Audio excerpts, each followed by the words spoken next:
Hi guys, welcome back to my channel. It's Shelby and today I am super excited to be doing the Finally Fall tag. It has been a hot second since I did a tag video. While I think some are fun to do, if I do too many, I get really bored with them, and I think you guys do too.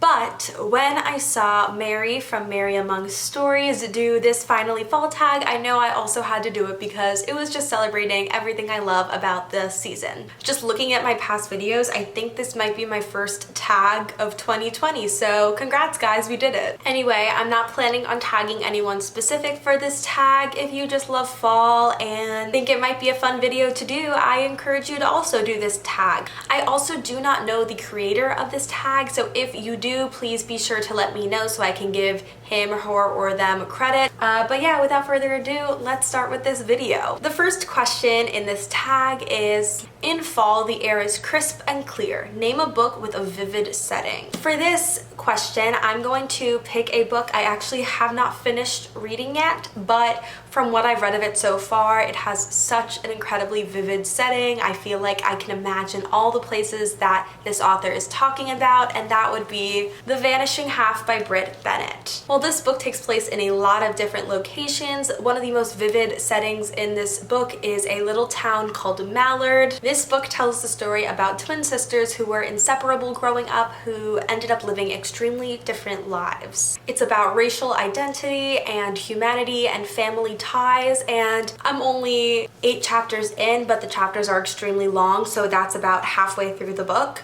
And every single time they talk about their small hometown called Mallard, the place just kind of appears in my mind, and the writing is beautiful, and the setting and the language, it's just such an important story, and it's also just a well-written, well-executed story. So if you're looking for something new, try The Vanishing Half by Brit Bennett. The next tag question is, nature is beautiful, but also dying. Name a book that is beautifully written, but also deals with a heavy topic like loss or grief. So for this question, I decided to pick a recent read of mine, and that would be The Girl Who Drank the Moon by Carrie Barnhill. This is a middle grade fantasy book that tells the story about this little town called Protectorate, who believe they are being haunted by this evil witch who lives in the woods.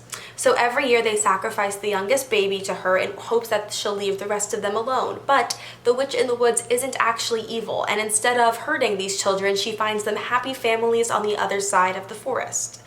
One day, accidentally, she feeds a child a little bit of moonlight, giving her extraordinary powers, and decides to raise the child as her own, as her grandmother. This book deals a lot with growing up and finding magic and losing magic, and it deals a lot with the concept of sorrow and sadness, and this book did make me cry. It was very emotional and definitely not what I was expecting going into this book. I thought it was kind of going to be more light and surface level, but it got really deep when talking about things that we push down and maybe emotions we don't let ourselves feel. So I think that this book has a lot of great messages, but it also is a little hard to read at times, and I wish I'd known that going in. It was definitely a surprise while I was reading it, but I didn't hate it. I thought it was just unexpected, and it's sad at times. So if you're looking for a book that kind of makes you tear up, this is a great choice. The next tag question is, fall is back to school season. Share a nonfiction book that taught you something new. So I'm gonna go with one of the books that I'm reading for a class this semester called Theater of the Oppressed by Augusto Boal. Theater of the Oppressed is a type of theater created by Augusto Boal that kind of changes how we perceive and think about theater. It's very different from the normal mainstream shows that you will see on Broadway, and it mostly focuses on how can theater create social change? How can we use theater as a tool to create conversation and create action? I'm really enjoying it so far. I think Augusto Boal has some amazing ideas on how theater can be improved and how we can make it more accessible to everyone. And it's just a really interesting read if you're interested in theater and theories about theater like I am. It's a great book to pick up. Fourth question is, in order to keep warm, it's good to spend some time with the people we love. Name a fictional family / household / friend group that you would like to be a part of. For me, I'm going to say the Weasleys from Harry Potter is a family that I've always wanted to be a part of.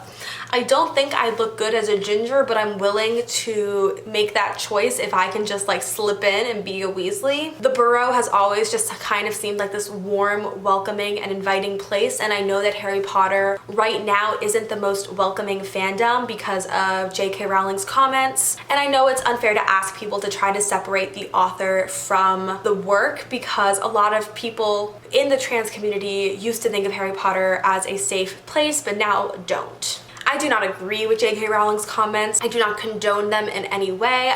I didn't even buy this book technically from her. I got this at a thrift store for $3, knowing that none of the money I spent buying this book would go to her. For me personally, Harry Potter is just a huge part of my life, and I love the Weasleys and I love what they represent. They represent acceptance and they represent love, and I think that all of us could use those two things right now. So I definitely would like to be a Weasley because I know the Burrow's doors are open to anyone and everyone who wants to come in. I didn't think I was gonna get deep there. Okay. The next question on the tag is, the colorful leaves are piling up on the ground. Show us a pile of fall colored spines. So I actually have an entire shelf on my book cart that is dedicated to fall colored spines. So I'm gonna cut to that now to show you guys that shelf and what is on that shelf.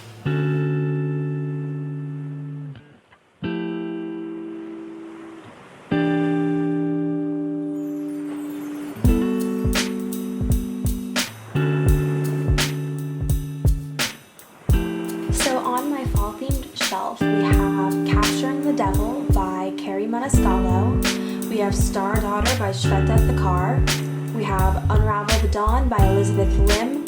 Cemetery Boys by Aidan Thomas. With the Fire on High by Elizabeth Acevedo. Blood and Honey and Serpent and Dove by Shelby Mahurin. And The Princess Will Save You by Sarah Henning.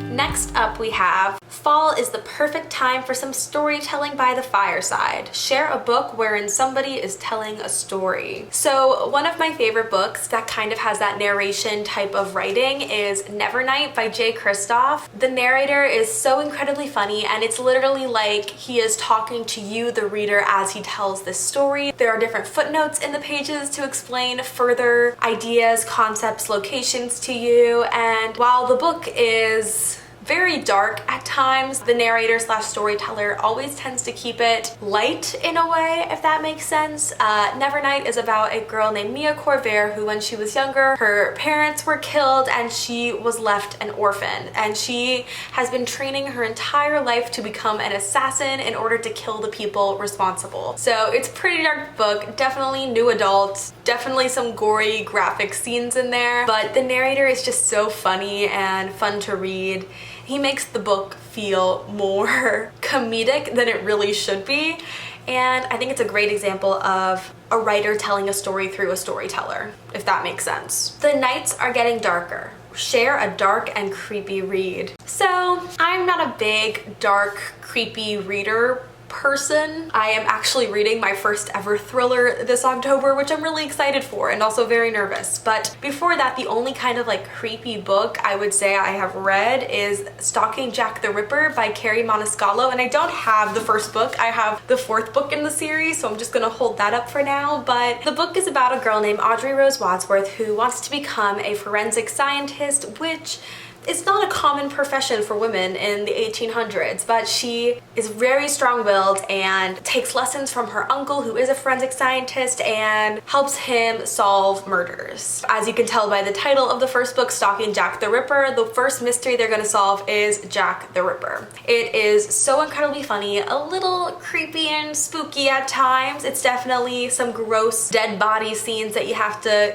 get through, but it's a really great story with some really great banter, and I adored it, and I did not think I was going to. I did not think I was gonna like this kind of book, but I do, and now I'm on the fourth book whenever I get to it. It's been on my TBR for a while, but I will get to it. I'm planning on getting to it in October, so yes. Stalking Jack the Ripper. The days are getting colder. Name a short, heartwarming read that could warm up somebody's cold and rainy day. For this prompt, I have chosen The Magician's Nephew by C.S. C.S. Lewis, which is the first book in his Chronicles of Narnia series. A lot of people tend to think it starts with The Lion, the Witch, and the Wardrobe, but there is actually a book before that, The Magician's Nephew, and I think it is so underrated. It is a wonderful story that kind of chronicles the origins of Narnia. It's pretty short, as you can see, not that many pages. How many pages? Literally like almost exactly 200 pages, and it's just such a magical, whimsical, easy read, and if you're just looking for something heartwarming and lovely, then I highly recommend picking up The Magician's Nephew. Next up, we have Fall returns every year. Name an old favorite that you'd like to return to soon. A book that I would love to return to very soon is the graphic novel called Amulet by Kazu Kibuishi. This was one of my favorite graphic novels growing up, and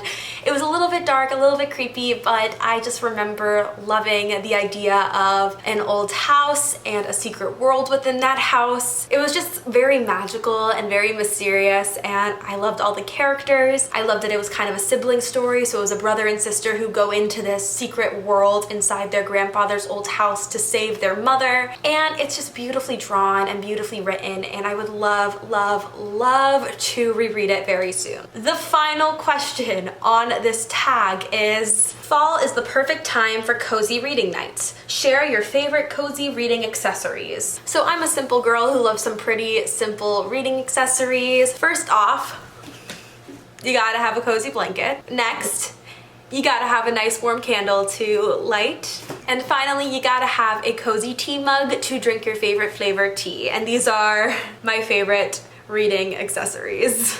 And that is it for the Finally Fall tag. I hope you guys enjoyed watching this video. I had a lot of fun picking the books for each prompt, and it was just a really fun tag to do. I'm excited that I did it.